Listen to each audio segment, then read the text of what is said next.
Hey friends, welcome back to my channel. आज से हम परफेक्ट वर्ल्ड के एपिसोड को एक्सप्लेन करने जा रहे हैं। आई होप आप सभी हमें सपोर्ट करेंगे। फ्रेंड्स, हम परफेक्ट वर्ल्ड के 101 एपिसोड को एक्सप्लेन करने जा रहे हैं। जैसा कि हमने इसके पिछले एपिसोड में देखा था कि हैंक के बुलाने पर शी हाउ सीजी1 सिटी में आ जाता है, जहां स्नेक डीमन कफ से हारने के कारण वो अपने मास्टर को समन करने लगता है और वहीं पर एक बहुत बड़ा ब्लास्ट होता है। और अब आगे और हम एपिसोड की स्टार्टिंग में ही देखते हैं कि जिस जगह पर ब्लास्ट हो रहा है वहाँ पर एक मास्टर बाहर आ जाता है, जो देखने के बाद तो सी हाउ बहुत ज़्यादा हैरान हो जाता है, क्योंकि वो जहाँ रेस्ट कर रहा था वो उन्हीं की मूर्ति होती है। लेकिन हांगकांग तो इसे देखकर बस इसे मिट्टी का पुतला समझ रहा होता है और वहीं उस पर अटैक करने के वो आगे जाता है और वहीं वो अपने फायर बॉल से उस पर अटैक करता है। लेकिन वो मास्टर उसके बॉल को एब्जॉर्ब करके दोबारा उसके ऊपर फेंक देते हैं, जिससे कि हांगकांग को चोट लग जाता है और वो कमज़ोर पड़ जाता है। और वो मास्टर सी हाउ से कहने लगता है कि तुम्हारा टैलेंट तो वाकई काबिल तारीफ है, बट अफसोस अब तुम मारे जाओगे मेरे हाथ से। और वहीं सी हाउ ये सब सोच कर कह रहा होता है कि ये तो अपर वर्ल्ड से, पर ये यहाँ कैसे पहुँचा। और तभी वो मास्टर कहने लगता है कि मैं सेलेस्टियल किंगडम से यहाँ आया हूँ, उनके कहने पर मुझे तुम्हें मारने का आदेश मिला है। और इधर शी हाउ कहने लगता है कि क्या हेवन और अर्थ का रास्ता खुल गया, ये कैसे हो सकता है, उन दोनों के रास्ते तो बंद हो चुके हैं ना। जिस पर वो मास्टर कहने लगते हैं, हे तुम इन दोनों रास्तों की चिंता मत करो, तुम पहले अपनी जान बचाने की चिंता करो, क्योंकि तुम अब मारे जाओगे। और वहीं सी हाउ काफ़ी गुस्से में आकर कहने लगता है कि अगर दो दुनियाओं में अभी भी आने जाने का रास्ता है तो मैं अपर वर्ल्ड में जाकर सेलेस्टियल किंगडम को ख़त्म कर दूंगा। और जिसे सुनकर वो मास्टर कहने लगते कि अगर तुम्हारे जैसे गंदे खून ने उस हेवन का अपमान नहीं किया होता तो सेलेस्टियल किंगडम मुझे नीचे नहीं भेजती तुम्हें मारने के लिए, और मुझे नीचे नहीं आना पड़ता। और वहीं इनकी बातों को सुनकर सी हाउ समझ जाता है कि इसे नीचे भेजा गया है एंसिड फेक्शन ने, और उन्हें काफ़ी मदद भी करनी पड़ी उसे नीचे भेजने में, पर अब मैं इसे मार दूंगा। और वहीं वो स्नेक डीमन से कहने लगता है कि हे तुम्हारे मास्टर को तुम्हारी कोई चिंता नहीं है, वो कह रहे हैं कि अपर वर्ल्ड से कोई नहीं आ सकता, लेकिन तुम तो अपर वर्ल्ड से आए हो ना, और तुम तबाही मचा रहे हो, और मैं यहाँ किसी को भी तबाही मचाने नहीं दूंगा, और अब मैं तुम्हें मार दूंगा।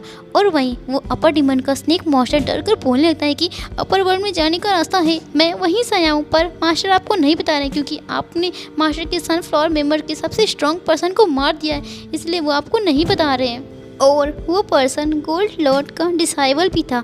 और वहीं स्नेक मास्टर द्वारा कही गई बातें सुनकर गोल्डन मास्टर को बहुत ज़्यादा गुस्सा आता है और वो अपनी पावर से उस स्नेक मास्टर को वहीं मार देते हैं।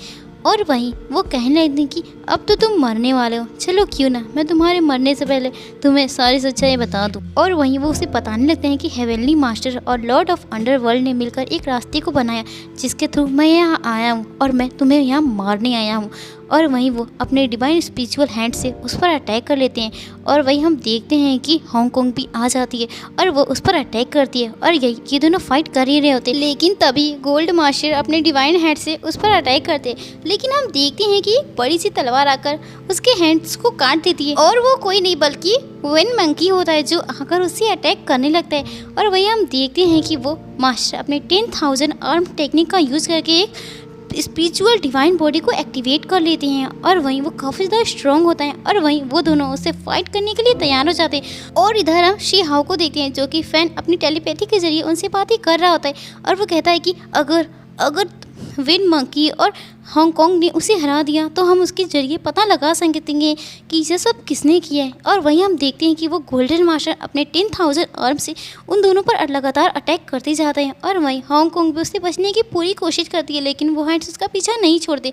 और उधर फैंग अपने टेलीपैथिक के जरिए मिस्टर वोंग को बताने लगते हैं कि आप उसके हैंड्स को नोटिस मत कीजिए, आप उसके जाकर स्पिरिचुअल बॉडी पर अटैक कीजिए, तभी कुछ हो पाएगा, तभी वो हार जाएगा। और वहीं वो हांगकांग से कहने लगती है कि चलो तुम इसका ध्यान भटकाओ, मैं वहाँ जाकर उस पर अटैक करता हूँ।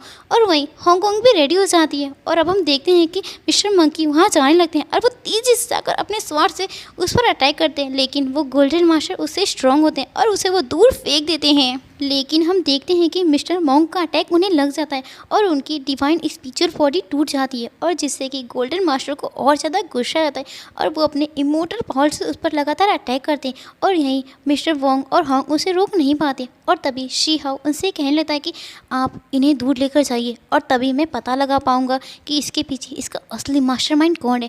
और वहीं हॉन्ग और मॉन्ग उसकी बातें मान लेते हैं और वहीं वो उस पर लगातार अटैक करके उसे ले जाने की कोशिश करते हैं, लेकिन वो गोल्डन मास्टर और ज़्यादा स्ट्रांग होता है और वो उन्हें एकदम दूर फेंक देता है और वो मास्टर उनके पीछे चला जाता है उन्हें मारने के लिए। और इधर फाइनली सी हाउ का प्लान काम कर जाता है और वो कहने लगता है कि और अब हमें भी उनके पास जाना चाहिए उन्हें बचाने के लिए। और वो जैसे ही जाता है तभी उनका मास्टरमाइंड बाहर आ जाता है और वो कहने लगता है कि मास्टर आप कहाँ जा रहे हैं मास्टर। और वहीं सी हाउ काफ़ी ज़्यादा शॉक्ड हो जाता है क्योंकि इसके पीछे और कोई नहीं बल्कि सी फैन होता है। और वहीं सी फैन कहने लगता है कि मुझे नहीं लगा था कि तुम मुझे पहचानोगे। जिस पर सी हाउ कहने लगता है कि मुझे पहले से पता था कि इसके पीछे तुम हो, पर मैं उम्मीद कर रहा था कि तुम नहीं हो सकते, बट ये तुम ही हो। पर मुझे लगा था कि तुम शायद बदल जाओगे क्योंकि तुम्हारी हरकतें भी सुधर रही थी, लेकिन तुम नहीं बदली। और वहीं वो तुरंत टेलीपोर्ट होकर उसके पास आ जाता है और वहीं वो उससे गुस्से में कहने लगता है कि तुमने सी हाउ किंगडम के काफ़ी लोगों को परेशान किया और अब मैं तुम्हें नहीं छोड़ूंगा। जिस पर सी फैन कहने लगता है कि हे मुझे इससे कोई फ़र्क नहीं पड़ता, तुम्हें जो करना है वो करो और अब मैं तुम्हें नहीं छोड़ूंगा, मैं तुम्हें जान से मार दूंगा। और वहीं सी हाउ कहने लगता है कि क्या तुम्हें लगता है तुम मुझे मार दोगे और अब मैं तुम्हें नहीं छोड़ूंगा और अब मैं तुम्हें मार डालूंगा। लेकिन तभी सी फैन अपने स्वॉर्ड को बाहर निकालता है और वो उस पर तुरंत अटैक कर देता है, लेकिन हम देखते हैं कि सी हाउ उसे आसानी से डोज कर लेता है। और इधर हम माओ को देखते हैं जो कि उस गोल्डन मास्टर से फाइट कर रहे थे और वहीं वो मास्टर काफ़ी ज़्यादा वीक पड़ने लगता है और वहीं माओ अपने पावरफुल स्वॉर्ड भाले की मदद से उसे फाइनली मार देता है। और वहीं हम देखते हैं कि इधर सी फैन और सी हाउ के बीच एक खतरनाक वॉर स्टार्ट हुई है और वो दोनों ही काफ़ी ज़्यादा पावरफुल होते हैं। और हॉन्ग और मॉन्ग बातें कर ही रहे होती तभी वो गोल्डन मास्टर बाहर फिर से रीजनरेट हो जाता है और वो कहने लगता है कि तुम लोग मुझे जितना भी मारने की कोशिश करो लेकिन मैं यहाँ नहीं मर सकता, और जैसे ही सीसू यहाँ आएंगे वो तुम्हें मार देंगे। और वहीं वो अपने गॉड और हेवन की पावर से उस पर अटैक करते हैं। और इधर हम सी फैन को देखते हैं जो कि अपने स्वॉर्ड को जिसमें हज़ारों लोगों की आत्माएं कैद होती है वो उससे अटैक करने के लिए तैयार हो जाता है और वो तुरंत ही उस पर अटैक कर देता है। और फ्रेंड्स इसी के साथ ये एपिसोड यहीं पर एंड हो जाता है। फ्रेंड्स आपको क्या लगता है, क्या सी फैन सी हाउ को मार देगा, क्या उनकी कामयाबी प्लान कामयाब हो जाएगी? फ्रेंड्स अगर आपको ये वीडियो अच्छा लगा, अब इसके नेक्स्ट पार्ट को चाहते हैं तो प्लीज़ कमेंट करिए, हम इसके नेक्स्ट पार्ट को जल्दी अपलोड कर देंगे। फ्रेंड्स तब तक के लिए टाटा बाय बाय।